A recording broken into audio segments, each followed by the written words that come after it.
Steel bridge ಮತ್ತು ಸುರಂಗ ಮಾರ್ಗಕ್ಕೆ ಬಿಜೆಪಿ ವಿರೋಧ ವ್ಯಕ್ತಪಡಿಸ್ತಾ ಇದೆ. ವಿರೋಧ ಪಕ್ಷಗಳು ಟೀಕೆ ಮಾಡಿದಷ್ಟು ನಮಗೆ ಒಳ್ಳೆಯದೇ. ಟನಲ್ ಪರ್ಯಾಯವಾಗಿ ರಸ್ತೆಯ ನಿರ್ಮಾಣ ಮಾಡಬೇಕು ಅಂತಾದರೆ 3 ಲಕ್ಷ ಕೋಟಿ ರೂಪಾಯಿ ಬೇಕು.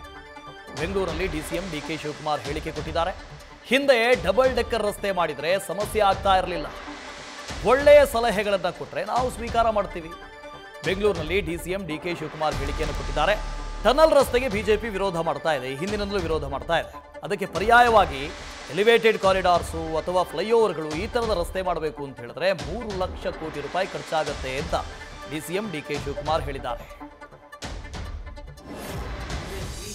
ಬಿಜೆಪಿ ವಿರೋಧ ಮಾಡಿ ಈಗ ಟನಲ್ ರೋಡ್ ವಿಚಾರಕ್ಕೂ ಕೂಡ ನಾಳೆ 28 ಕ್ಷೇತ್ರದಲ್ಲಿ ಪ್ರತಿಭಟನೆಯನ್ನ ಹಮ್ಮಿಕೊಂಡಿದ್ದಾರೆ.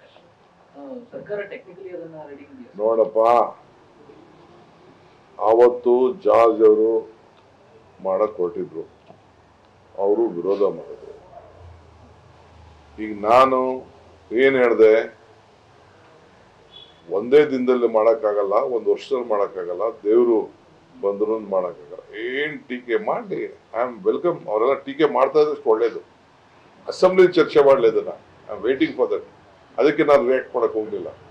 ನಾನೇನ್ ಮಾತಾಡ್ತೀನಿ ಅಂತ ಅಂದ್ಬಿಟ್ಟು ಮಾಡಲಿ. ನಾವು ಎಷ್ಟು ಪ್ರಯತ್ನ ಮಾಡ್ತಾ ಇದೀವಿ, ಏನ್ ಮಾಡ್ತಾ ಇದೀವಿ ಅಂತ it should be a long term procedure. ನಾನು ಹೇಳ್ತಾ ಇದ್ದೀನಲ್ಲ, ನಾನು ಬೆಂಗಳೂರು ನಗರಕ್ಕೆ ಮಾಡಿರೋಂಥ ಈ 1.5 ವರ್ಷದಲ್ಲಿ anything without A master plan it not be done. ದೋ ಬೆಂಗಳೂರು ದೊಡ್ಡ ನಾವು ಪ್ಲಾನ್ಡ್ ಸಿಟಿ ಬೇರೆ ತರ ಹಿಂದೆ ಹೋಗಿದ್ದು ಕೂಡ ಮೊದಲಿಂದ ಇತ್ತು. ನ್ಯೂಸ್ ಫಸ್ಟ್ ನಿರ್ಭೀತಿಯಿಂದ ನಿಮ್ಮ ಪರವಾಗಿ.